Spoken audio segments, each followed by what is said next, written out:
سورة يوسف مكية. بسم الله الرحمن الرحيم. ألف لام را، تلك آيات الكتاب المبين. إنا أنزلناه قرآنا عربيا لعلكم تعقلون. نحن نقص عليك أحسن القصص بما أوحينا إليك هذا القرآن وإن كنت من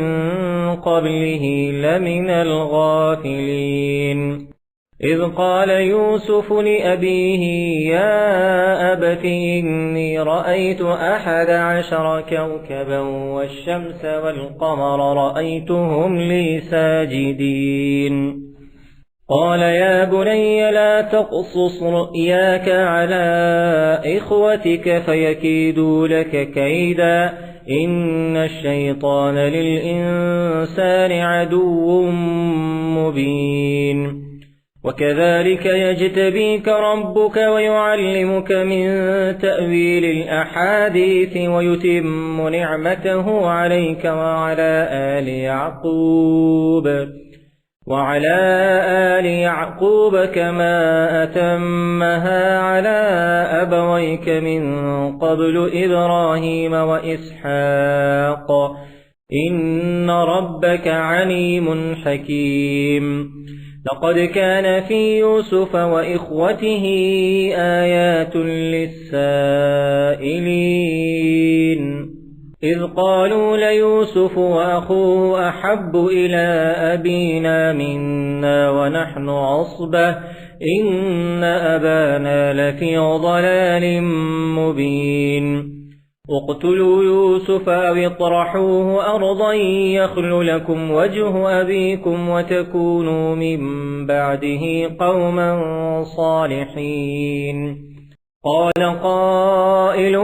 منهم لا تقتلوا يوسف والقوه في غيابة الجب يلتقطه بعض السيارة إن كنتم فاعلين. قالوا يا أبانا ما لك لا تأمنا على يوسف وإنا له لناصحون. أرسله معنا غدا يرتع ويلعب وإنا له لحافظون. قال إني ليحزنني أن تذهبوا به وأخاف أن يأكله الذئب وأنتم عنه غافلون. قالوا لئن أكله الذئب ونحن عصبة إنا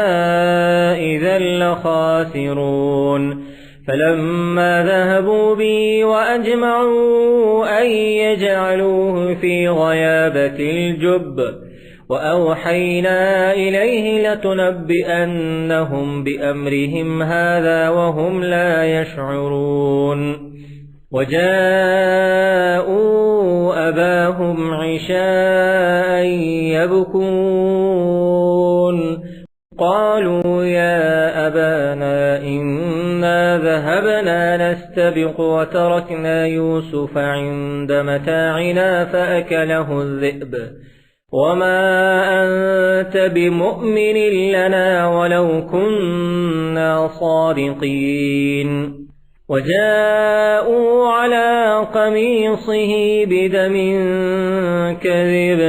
قال بل سولت لكم أنفسكم أمرا فصبر جميل والله المستعان على ما تصفون. وجاءت سيارة فأرسلوا واردهم فأدلى دلوه قال يا بشرى هذا غلام وأسروه بضاعة والله عليم بما يعملون. وشروه بثمن بخس دراهم معدودة وكانوا فيه من الزاهدين. وقال الذي اشتراه من مصر لامرأته أكرمي مثواه عسى أن ينفعنا أو نتخذه ولدا وكذلك مكنا ليوسف في الأرض ولنعلمه من تأويل الأحاديث والله غالب على أمره ولكن أكثر الناس لا يعلمون ولما بلغ أشده آتيناه حكما وعلما وكذلك نجزي المحسنين وراودته التي هو في بيتها عن نفسه وغلقت الأبواب وقالت هيت لك قال معاذ الله إنه ربي أحسن مثواي إنه لا يفلح الظالمون ولقد همت به وهم بها لولا أن رأى برهان ربه كذلك لنصرف عنه السوء والفحشاء إنه من عبادنا المخلصين واستبق الباب وقدر قميصه من دبر وألف يا سيدها لدى الباب قالت ما جزاء من أراد بأهلك سوءا إلا أن يسجن أو عذاب أليم قال هي راودتني عن نفسي وشهد شاهد من أهلها إن كان قميصه قد من قبل فصدقت وهو من الكاذبين وإن كان قميصه قد من دبر فكذبت وهو من الصادقين فلما رأى قميصه قد من دبر قال إنه من كيدكن إن كيدكن عظيم يوسف أعرض عن هذا واستغفري لذنبك إنك كنت من الخاطئين وقال نسوة في المدينة امرأة العزيز تراود فتاها عن نفسه قد شغفها حبا إنا لنراها في ضلال مبين فلما سمعت بمكرهن أرسلت إليهن وأعتدت لهن متكئا وآتت كل واحدة منهن سكينا وقالت اخرج عليهن فلما رأينه أكبرنه وقطعن أيديهن وقلن حاش لله ما هذا بشرا إن هذا إلا ملك كريم قالت فذلكن الذي لمتنني فيه ولقد راودته عن نفسه فاستعصم ولئن لم يفعل ما آمره ليسجنن وليكون من الصاغرين قال رب السجن أحب إلي مما يدعونني إليه وإلا تصرف عني كيدهن أصب إليهن وأكن من الجاهلين فاستجاب له ربه فصرف عنه كيدهن إنه هو السميع العليم ثم بدا لهم من بعد ما رأوا الآيات ليسجننه حتى حين ودخل معه السجن فتيان قال أحدهما إني أراني أعصر خمرا وقال الآخر إني أراني أحمل فوق رأسي خبزا تأكل الطير منه نبئنا بتأويله إنا نراك من المحسنين قال لا يأتيكما طعام ترزقانه إلا نبأتكما بتأويله قبل أن يأتيكما ذلكما مما علمني ربي إني تركت ملة قوم لا يؤمنون بالله وهم بالآخرة هم كافرون واتبعت ملة آبائي إبراهيم وإسحاق ويعقوب ما كان لنا أن نشرك بالله من شيء ذلك من فضل الله علينا وعلى الناس ولكن أكثر الناس لا يشكرون يا صاحبي السجن أأرباب متفرقون خير أم الله الواحد القهار ما تعبدون من دونه إلا أسماء سميتموها أنتم وآباؤكم ما أنزل الله بها من سلطان إن الحكم إلا لله أمر ألا تعبدوا إلا إياه ذلك الدين القيم ولكن أكثر الناس لا يعلمون يا صاحبي السجن أما أحدكما فيسقي ربه خمرا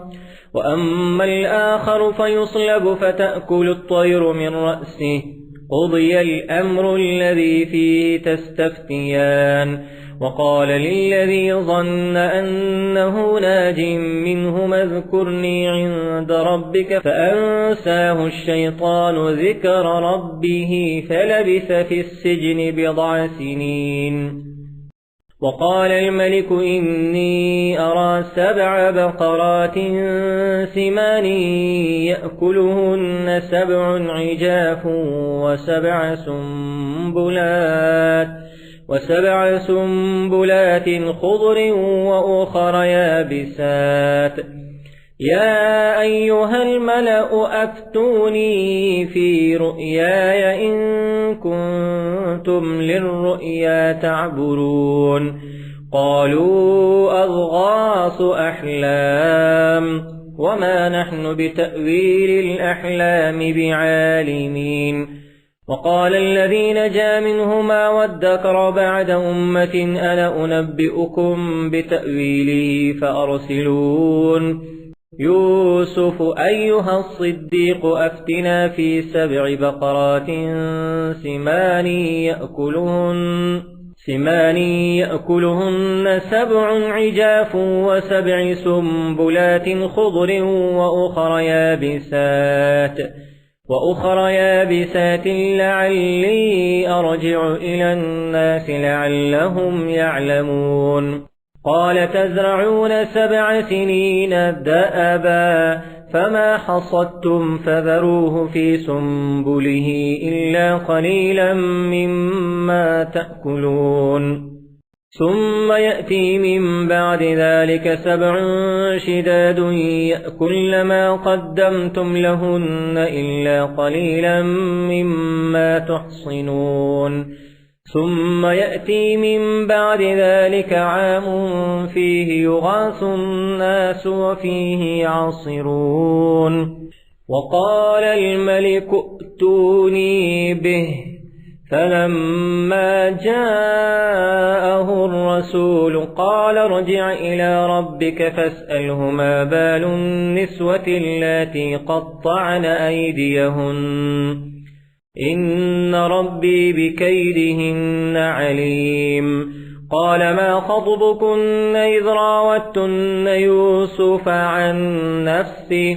قلنا حاش لله ما علمنا عليه من سوء قالت امرأة العزيز الآن حصحص الحق أنا راودته عن نفسه وإنه لمن الصادقين ذلك ليعلم أني لم أخنه بالغيب وأن الله لا يهدي كيد الخائنين بسم الله الرحمن الرحيم وما أبرئ نفسي إن النفس لأمارة بالسوء إلا ما رحم ربي إن ربي غفور رحيم وقال الملك ائتوني به أستخلصه لنفسي فلما كلمه قال إنك اليوم لدينا مكين أمين قال اجعلني على خزائن الأرض إني حفيظ عليم وكذلك مكنا ليوسف في الأرض يتبوأ منها حيث يشاء نصيب برحمتنا من نشاء ولا نضيع أجر المحسنين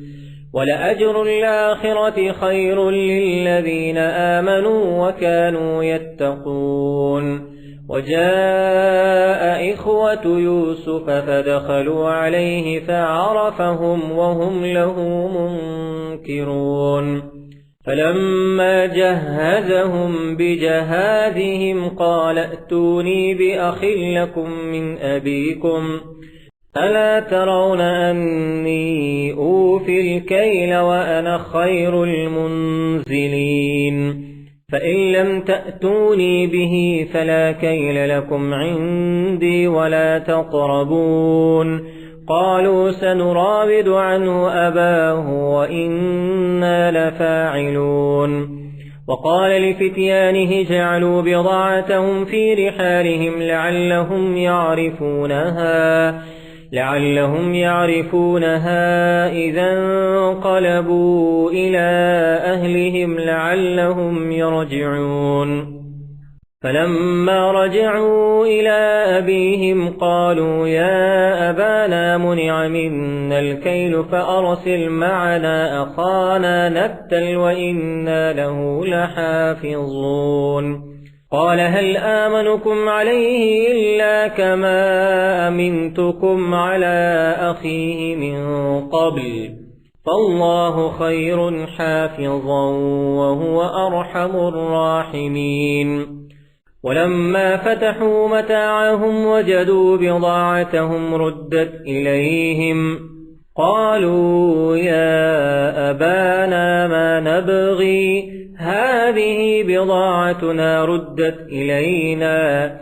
ونمير أهلنا ونحفظ أخانا ونزداد كيل بعير ذلك كيل يسير قال لن أرسله معكم حتى تؤتون موثقا من الله لتأتونني به إلا أن يحاط بكم فلما أتوه موثقهم قال الله على ما نقول وكيل وقال يا بني لا تدخلوا من باب واحد وادخلوا من أبواب متفرقة وما أغني عنكم من الله من شيء إن الحكم إلا لله عليه توكلت وعليه فليتوكل المتوكلون ولما دخلوا من حيث أمرهم أبوهم ما كان يغني عنهم من الله من شيء إلا حاجة في نفس يعقوب قضاها وإنه لذو علم لما علمناه ولكن أكثر الناس لا يعلمون ولما دخلوا على يوسف آوى إليه أخاه قال إني أنا أخوك فلا تبتئس بما كانوا يعملون فلما جهزهم بجهازهم جعل السقاية في رحل أخيه ثم أذن مؤذن أيتها العير إنكم لسارقون قالوا وأقبلوا عليهم ماذا تفقدون قالوا نفقد صواع الملك ولمن جاء به حمل بعير وأنا به زعيم قالوا تالله لقد علمتم ما جئنا لنفسد في الأرض وما كنا سارقين قالوا فما جزاؤه إن كنتم كاذبين قالوا جزاؤه من وجد في رحله فهو جزاؤه كذلك نجزي الظالمين فبدأ بأوعيتهم قبل وعاء أخيه ثم استخرجها من وعاء أخيه كذلك كدنا ليوسف ما كان ليأخذ أخاه في دين الملك إلا أن يشاء الله نرفع درجات من نشاء وفوق كل ذي علم عليم قالوا إن يسرق فقد سرق أخ له من قبل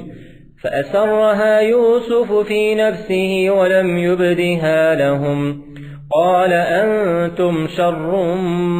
مكانا والله أعلم بما تصفون قالوا يا أيها العزيز إن له أبا شيخا كبيرا فخذ أحدنا مكانه إنا نراك من المحسنين قال معاذ الله أن نأخذ إلا من وجدنا متاعنا عنده إنا إذا لظالمون فلما استيئسوا منه خلصوا نجيا قال كبيرهم ألم تعلموا أن أباكم قد أخذ عليكم موثقا من الله ومن قبل ما فرطتم في يوسف فلن نبرح الأرض حتى يأذن لي أبي أو يحكم الله لي وهو خير الحاكمين ارجعوا إلى أبيكم فقولوا يا أبانا إن ابنك سرق وما شهدنا إلا بما علمنا وما كنا للغيب حافظين واسأل القرية التي كنا فيها والعير التي يقبلنا فيها وإنا لصادقون قال بل سولت لكم أنفسكم أمرا فصبر جميل عسى الله أن يأتيني بهم جميعا إنه هو العليم الحكيم وتولى عنهم وقال يا أسفا على يوسف وابيضت عيناه من الحزن فهو كظيم قالوا تالله تفتأ تذكر يوسف حتى تكون حرضا أو تكون من الهالكين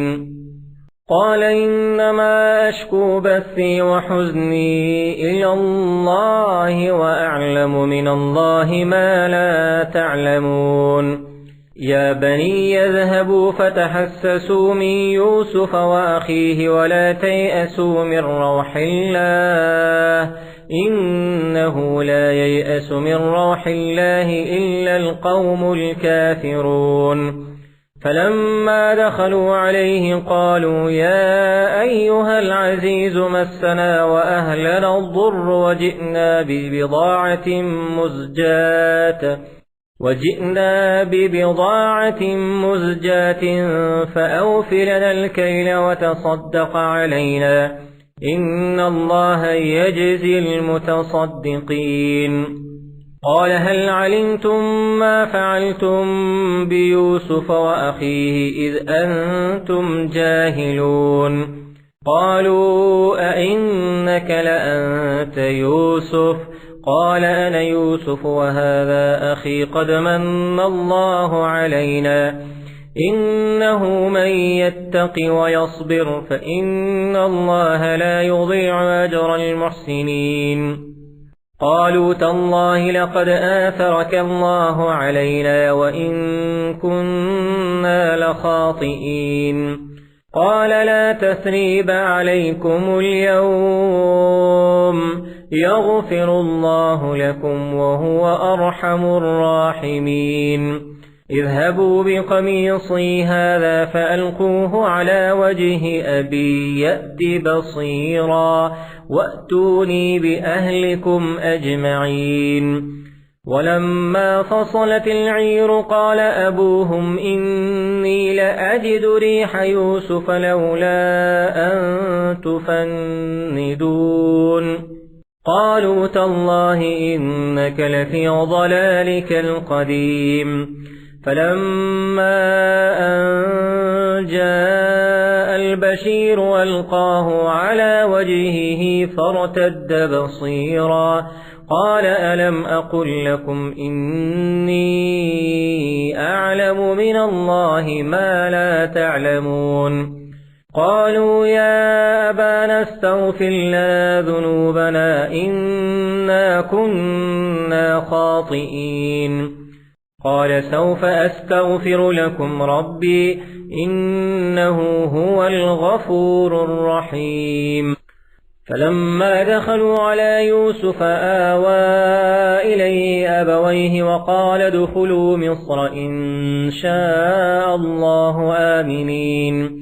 ورفع أبويه على العرش وخروا له سجدا وقال يا أبت هذا تأويل رؤياي من قبل قد جعلها ربي حقا